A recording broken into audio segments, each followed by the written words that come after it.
So, but,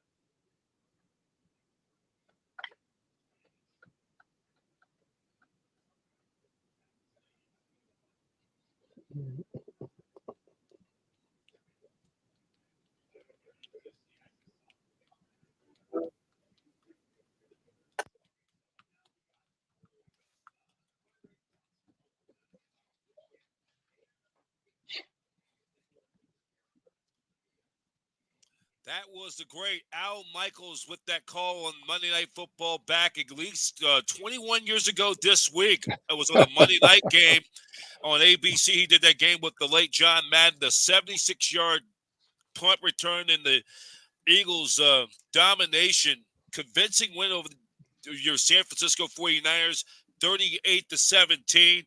This man needs no introduction. Fifth round pick from southwestern Louisiana by the Washington Redskins when the franchise was known. By the way, he's currently working at WFJFK 106.7 FM in the nation's capital for Washington Commanders, doing pre and post game stuff with them. Second, and was drafted by the Redskins in the 1990 draft and was a member of the Super Bowl champion Redskins in 1991. We will have you back on a later date uh, for we preview the Commanders. But second in the NFL all-time yards purpose from scrimmage, 23,330 yards. Only the great one, Jerry Rice, has more, and he has the records. Most kickoff returns in yards, 14,014. Most punt returns, 4,999 yards. You're just a buck short for an even 5,000. Most career returns, 19,013 yards, 29 touchdown in all. You're right up there with the great ones like Eric Metcalf, another of my favorite special team, and Mel Gray of the Detroit Lions. So no introduction. His name is Brian Mitchell. How you been? I've been good, man. How you been? So the last we met was back in late January, the NFC Championship game when the Niners were playing the Eagles, and a lot has happened since that Yeah. game. The Niners won, or the Eagles won that game decisively, 31-7. Brock Purdy got knocked out of that game with the elbow injury. He's came back very well. These probably may be the two best teams in pro football, and a lot has happened since. Mhm. Yeah, a lot has happened since. I think when you look at it, though, you're right. These are the best two teams in football right now. And because they have good teams all the way across the board. Right now, I've seen the 49ers are clicking a lot better than the Eagles are clicking. Eagles are sitting at 10-1, but haven't played their best football. And that's kind of Yep. strange, when you sit at a team like that, they find a way to win the game, but they haven't looked the way they looked last year. And right now, when you Right. start looking at the stats, they're very close to each other. And it's going to come down to it. Two very good defenses, offenses that can hurt you many, many different ways, multiple levels of ways. But I think Brock Purdy, you used to always say like Mike Shanahan would find a running back anywhere. Look like Kyle Shanahan can find a way to get guys to play as well. And that team is playing well right now. And I think it's going to be the battle of the Titans right here. Clash of the Titans, of course. The Eagles are coming off back-to-back ugly duckling wins last Sunday against the Buffalo Bills, where the Bills outplayed them statistically, Mm-hmm. not even close. But they had and then it was the one turn takeaway plus two missed field goals, including one Yeah. was blocked, was the difference. And not to get off track, that loss really hurts Buffalo more in perspective because now they're already 2 games behind the Miami Dolphins, and there have been so many injuries on that team. They just recently fired former Miami Hurricane national champion quarterback or offensive coordinator Ken Dorsey. Ken Mm-hmm. Dorsey, for a lot of us Niner fans in the Bay Area, local guy, went to Miramonte High School out in the East Bay in Orinda, and then they blew a chance to really win that game, but the Yeah. Eagles had fought back and winning those ugly duckling wins. And the Niners, after their little 3-game skid, losing 3 straight after beating the Dallas Cowboys on Sunday Night Football little more than 6 weeks ago, are finally getting back, hitting their stride, following the bye week. And they are. You look at the fact when the Niners are healthy, they're a problem for anybody that they play. And this is a game that you really want to make sure you don't help the other team. I've been watching a lot of the Buffalo Bills, as you mentioned them, but their quarterback, who's supposed to be one of the best in the league, he helps the other team out. He turns the ball over too much. Right. Brock Purdy is not turning the ball over a lot. Right. And that's when you protect the football, you give your team a chance to win, especially when you have a defense like the 49ers. But the thing about the Eagles, although they were winning ugly games, down the stretch, Jalen Hurts is as calm as they come. He doesn't get frazzled a lot. Early in the season, he wasn't running the ball. I thought he was fighting off an injury, and now he seems to be getting healthy again. And I think that is going to help them out tremendously. Yeah, and, these were the two teams, and by the way, Mitch, they look good with those Kelly Green jerseys last week, and I hope they're going back to the old school. They need to bring those back. I think the two nicest throwbacks in all of football, when we talk about the uniforms, is the Niners candy red uniforms in their glory during the 80s and 90s, and the Eagles Kelly Green, Irish Kelly Green jerseys. I got a lot of friends I know a lot of people who are Irish in perspective. Those are the nicest, clean, and it's perfect for the holiday season too. As the first full week of the holiday season. So when they look back at the schedule, the schedule came out back in late spring or late April, early May, doing the early mid spring. They picked this a great time of the first full weekend of the holiday shopping season. But looking into the game itself, this is a the lead. Eagles have a 2-game lead for the best overall spot in the NFC. A win pretty much for the Eagles on Sunday, pretty much all intents and purposes, they're going to pretty much get that number 1 seed. But if the Niners were to beat the Eagles on Sunday, the loss would not even hurt them that much because they got Dallas right next week. And their lead's down to 1, and the whoever comes in as second place is going to be the number 5 seed. And a lot is these next few weeks, because after when the Niners play the Eagles, they'll play Seattle. The Seahawks play Dallas on Thursday night and then after that, the Niners, if they were to win this game, because they not only have to win this game, but they're trying to keep ahead of Detroit for that number 2 seed, because right now they own the number 2 seed in the NFC. If the season ended today, the Niners will be the number 2 seed. By the way, the Lions will be down in your neck of the woods, taking on the New Orleans Saints down at the Superdome this weekend. Yeah, when you look at it, the NFL, they did a good one here, by scheduling as they did. You look at the teams that are sitting there still jockeying for position. This is going to make people be more interested in football down the stretch. I used to hate seeing games where they were resting everybody. Can't really rest a lot of people down the stretch now. No. Eagles are fighting, 49ers fighting, Dallas fighting. You mentioned Detroit. Seattle is still there. Even in the AFC, there are teams that are trying to come back right now. So it's going to be something that you have to focus on a lot. And this is the time of the year where you have to run the football effectively. 49ers run the ball well. The Eagles also a very good running team. You have to play very, very stout defense. Both of these teams play stout defense. I think you give the edge to the 49ers in that sense. They play just a little better, have some better stats in certain positions. But overall, you got that the Philadelphia Eagles pass rush. That was the problem for the 49ers in the playoffs. And they were able to get to Brock Purdy. Yep. Hassan Reddick right now leading the league, is leading the team in sacks. Those guys right there going to come into this game feeling as if they can get to Brock Purdy and see if they can try to disrupt him as they did last time. So this is a time where I really like watching football. Don't turn the football over, protect it, and play great defense. You got to win. You got to be plus, not in the minus turnover, giveaway, takeaway ratio. And like I say, this time of the year, it's like the holiday shopping season. I always say football where you got to run the ball. It's kind of like a baseball pennant race. Yeah. Like when the pros take over, it's like a pennant race. in the shopping season as well. It's like a pennant race as you're sprinting for the finish line of the year. Teams are positioning themselves to get that top spot. You look at the AFC right now, Baltimore sits at the top spot. They will play the 49ers on Christmas night. And then sandwiched after that, we play the you guys, the Commanders, Mm-hmm. which is kind of the all beltway Christmas. Christmas night is Christmas night is the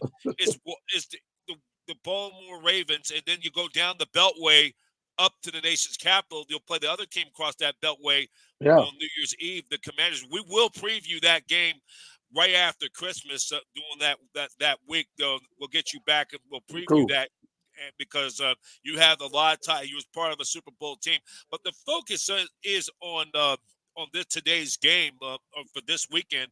This is the game of the year. I looked on my 506 map. This is like this game throughout across the country will be televised. So this is for coast to coast. So all around the state. I mean, they're gonna. This is a game we've been circling for since when the schedule came out. I think those two teams have been playing well. You saw, like you stated earlier, 49ers went on a slide, but other than that, they played some very good football. And I think those two, I've considered the 49ers and the Eagles the better two teams in the NFC all year, to be honest with you. Even when they were sliding, I see Dallas come in and out. I'm not totally impressed with Dallas. They got to prove it to me. Every year they're favored to do it. They don't get it done.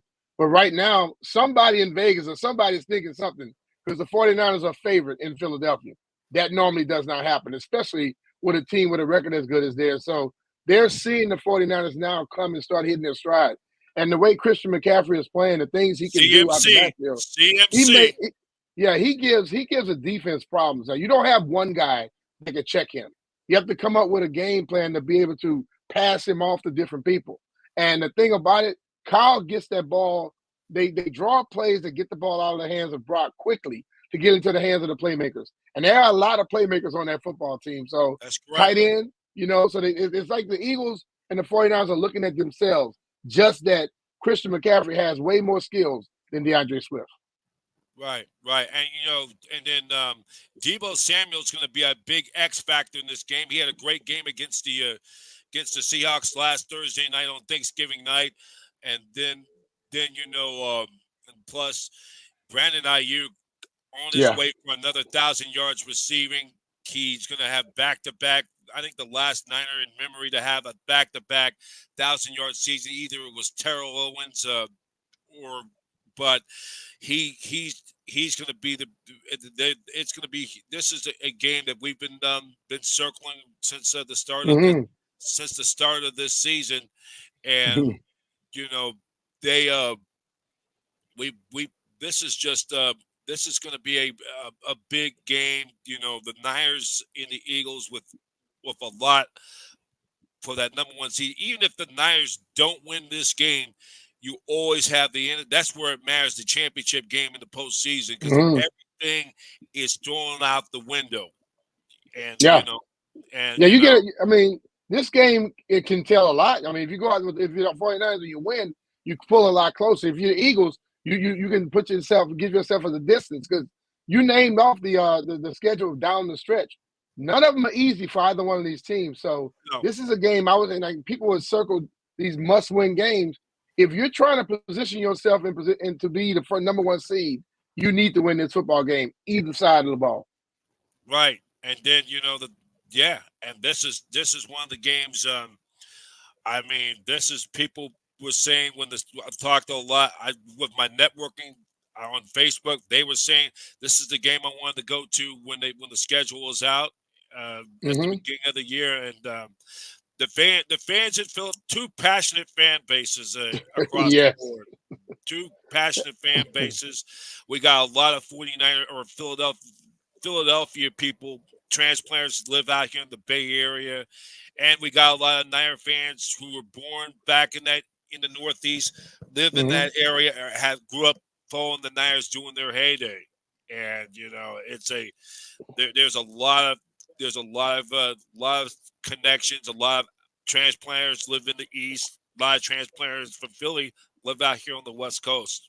Yeah, I mean, and that's the thing about this game. not only on the field, you're going to have excitement in the stands as well. And I like the word passion. Passionate fan base. There's both of them a little crazy as well, but the thing about it, you get those type of fan bases that really, really pull for their team and support them, and then you come together with the way that the game. I'm expecting this to be a damn good game. Yeah, Probably one of the better games of this season thus far. And then you're going to see that the fans are going to make it be a little rowdy as well. They're going to talk their trash back and forth to each other, which brings a little bit more excitement to the whole game, I think. well, when last year when the NFC Championship, I knew a lot of Niner fans. People followed me on my network on Facebook. They went out there, heard and caught a lot of the clips. A lot of Eagle fans were giving them the number one finger. Go figure. We're not. Oh yeah. And I cracked a joke and said, "This is like the Alfred Hitchcock's 1963 classic, The Birds." Which, by the way, that original film by Alfred Hitchcock, The Birds, was filmed in the Bay Area. Bodega Bay. Bodega Bay. Hey, you know your stuff, B. Mitch. I played golf at that golf course right there. And tell me some stories about Bodega Bay. Oh, listen, and it had a whole bunch of birds the day we were on the golf course, but the weather changes on you rather quickly. We went out there. It was about 50 degrees and sunshine, and I'm expecting the weather to go up, but that temperature dropped. And I've never seen fog. I've never seen a snake under 50 degrees. There were snakes out there that day. It was the strangest thing I ever seen. And then I see all the birds coming off, and they were telling me about that movie being shot there. Scared the living hell out of me, to be honest with you. I think we should bring some Philadelphia Eagle fans and once want to view the number one. I think that's almost like Bodega Bay in the Delaware Valley. Oh yeah, yeah. It was an interesting place, but you know what? This should be a damn good game. And like I said before, you rarely get a game where everything is kind of evenly matched in a sense, and either team may have just a little advantage here or there, but it's gonna come down to protecting the football and putting pressure on the quarterback. That's what you have to do this day and age. Yep, I agree. And then also you during your time, you do 106.7 WJFK. You work for the Commanders, and you do some pre and post game stuff. You also worked at MDC Washington. They no longer exist. So, and you also have a website. You do some charitable work, doing your I have a bmitch30.com, and I just try to get involved as much as I can. One more time. bmitch30.com. bmitch30.com. Yeah.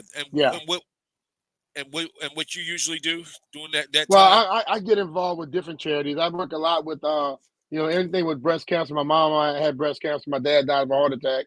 I get involved with those things, and I do a lot of motivational things with kids because hey, along my way, I had a lot of people that gave me little tidbits that kind of stuck with me and gave me the belief that I could become whatever I wanted to become. And I try to do the same thing with kids. A lot of military. My dad was in the military, so anything that comes up with military, I try to work with that. Got into cycling, so what I do, I basically ride bikes to help causes, and it keeps me healthy, and I also can go out there, generate income to back up different causes. I also, talk about the cold of Bodega Bay. I do my mile or two at the beach. It's starting to cool down a little bit, but I still cool down there a lot, though. I just get that mile, get those 2 miles, though, because I'll be turning 47 in exactly a month from now, and I keep myself active. I also, yesterday did a 2.1 mile walk from downtown on Market Street at Market and Franklin, and went all the way down to Fort Mason by the Golden Gate Bridge, and it was good. And a lot of hills in San Francisco. I know. My son lives in San Francisco, and he just made me a granddad last week. He and his wife, November 18th, got a little baby girl, Sienna, my first granddaughter. So I got some love for San Francisco as well. And he followed the Commanders out there on the West Coast. He's always, his brother is a 49ers fan, and he pulls for him since he's there. His job took him there from Louisiana. Right. Yeah. And the one thing you say, because your pops died of a heart attack and your mom died of breast cancer, it brings the holiday season in perspective, because I've seen a lot of my friends lost some loved ones of their own. a good friend of mine's lost her dad of cancer Hmm. right exactly 4 years ago. Uh, um, and a few years back, and right before the holidays, and you always have to be thankful during these holiday Oh seasons. yeah, You never take it for granted, and I know, and never. that's the thing with the holiday season. That it brings not just the wins and losses and the numbers, the statistical, us broadcasters. It puts things into perspective. What we go through off the field. My dad's Totally. getting ready to call it a career, wrap it up this Friday. He's going to retire just like my mom. My mom retired over a year ago as well, Oh yeah. and I do Niners radio football. I do baseball, do play by play, and I was at University of San Francisco for 24 years over a Wow. year ago, and I left there. It was time to move on, but I've always keep things in to a perspective, though, Definitely. and a perspective because I've seen a lot of good friends of mine have lost parents in recent years. They lost either a dad or a mother, but it's a great thing that we do these podcasts, and we for Niner Hmm. fans in our area, they do charitable work. The faithful, they go out to these communities, to dinners, and we pass out things, and it brings things into perspective because Oh I yeah. give just like a cool friend of mine's, like I was telling you, I gave her a 49er beanie just, because just me represent not only for Niners Radio 49, my platform, but I represent the 49ers and the National Football League, Hmm. all part, and you represent the NFL and the alumni as well. That Yeah. puts Oh, things into definitely. perspective. It puts everything in perspective. The thing for me is like what I do is, it's amazing. Like on a daily basis, it's things my mom and dad have said to me, along the way that I didn't take heed to then, but as And I've our gotten older mentors, now, too. I have kids myself and now grandkids. You begin to think about those things. And you see why they said things. You basically just live on the life that they tried to set out there for you. And that's my thank you to my parents is to go out and try to make sure my kids get those messages that they were sending to try to keep that little generational thing going. Yeah, and the same thing with me when I do these podcasts, reaching out to the community, giving giving something back, just not because I'm doing it out of generosity because I represent like the Niner Empire. Niners Radio Hmm. 49 is my platform. This is my second year of being a full-time mediator. I took over for Brian Bauer, who he is he kind of stepped away. I told him I want to continue this thing, take it to the next level. And they've had Hmm. great ratings. They've had guests on Niners Radio 49, but taking it to the next level, getting guys like you, former players, people working the media with other teams, it brings fans behind the scenes of their careers. And you think of Yeah, the we when we do the Niners and Redskins or Commanders, we'll talk about a lot of the history of those two definitely. franchises who had great success during the 80s and early 90s with the late Bill Walsh and Joe Gibbs, similar offenses. And you know I was there, like I told you last year, I was there 21 years ago this week when Hmm. uh when the Niners Eagles game, when you had that punt return for a touchdown to beat Oh the yeah, that was and fun. when the same night when Coy Detmer got knocked out of that game, and I remember all the Niner Yeah, players came down there, and because remember McNabb didn't play that game because he got yeah. hurt that week AJ before Feely against, got a chance to finish that one, and and that guess who was next in line to play quarterback? Me. you. Yeah, you took over in that game. We talked of that Monday night game against the Redskins years ago, or against Yeah, the Eagles in yeah. Philadelphia. Oh yeah. So that was my college days in high school. So I was prepared. I just made sure I told AJ, "Don't get hurt, brother." He said, "Why?" I said, "Because I'm next, and I don't want to play any more football at quarterback." So Well, they and we're right behind the scene. You're at the studios in DC. This is a good yeah, backdrop. I love the backdrop though. Love that backdrop. But that was probably, maybe people said, Andy Reid's finest year. Tell me about the time Andy Reid in Philadelphia. Um, you remember he's playing for the Eagles when the Eagles were on that run with McNabb and yeah, Deuce Staley, who sadly was let go by the Panthers this week. I yeah. hope he gets a chance to land somewhere. He Deuce Staley and Brian Westbrook and James Strash, Todd Pinkston and Jeremiah Trotter, Hugh Douglas and Corey Oh yeah, Simon. That group. we had a very good team there, and I think the defense led by Jim Johnson. I told Andy when I got there, I felt that he was a guy that his players gave their all for him because he was very honest and trustworthy. A lot of coaches are not like that. When you get a coach that you can believe in and trust in, you're willing to do anything for him. I gave him he said it was the best compliment he ever had. I said, you remind me so much of Joe Gibbs, where you don't micromanage anybody. You allow your assistant coaches to coach. You allow your players to have some ownership in this thing. And I say that every day on the radio, and then I watch them where I don't notice the players taking ownership of their jobs. Yeah, you got the coaches there. You're a professional athlete. That's You probably know more about your position than your coaches know about your position. So you got to find a way to where you're going to show that. And I watch Trent Williams down there. I watch he and Debo coming out the locker room. That's that little hype part, but you know what? That's some leadership. And that's also taking ownership of this. Look, man, I understand Kyle is running this thing.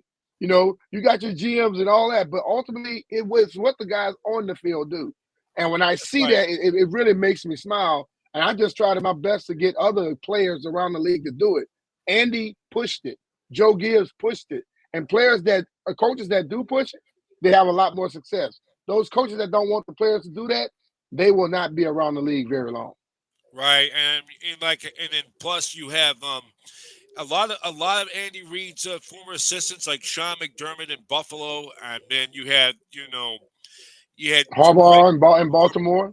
Harbaugh had been there for more than a decade. He was the special teams coordinator, and maybe the Eagles back then had probably perhaps the best special teams in all of football. The one highlight I remember, Brian Dawkins, and he was to the Eagles defense, the quarterback of that defense. Oh, yeah. He reminds me of Ronnie Lott was to the 49ers secondary in his prime when you had back there with Eric Wright and Carlton Williamson and Dwight Hicks in the hot licks. When the Niners had that run in Tim McKyer and Don Griffin back in the heyday, Brian Dawkins was to the Eagles defense, that secondary, what Ryan Lott was, because Brian Dawkins throws some punishment. And I'll never forget the NFC Championship when he laid that hit on Algie Crumpler of the Falcons. That's almost like a Ryan Lott hit. And I was like, watching with some Eagle fans, I was saying, it's like when Ryan Lott was in his prime. Hey, he listen, man. The thing I loved about B-Dawk, when he was off the field, he was the calmest guy in the world, the very, very humble, didn't say much. But when he stepped on that football field, he transformed and he could turn it on. So, he was he's a straight man of God, but when he got on the football field, you would think he was a demon. I think I put in perspective, and not to get off track, because I know, like that Michael Jackson Thriller clip when he turned into that cat, that's what Brian Dawkins was. He was like mellow, calm, cool when he was with Ola Ray, but when he turned into that cat, it was like, it was on. It was over. That's what Brian Dawkins was. I mean, he has that mild manner like Clark Kent, and my favorite superhero like Bruce Wayne. That's how I go about my life. I mean, when I'm done with this, I go home and just need to chill, just reflect on what I do.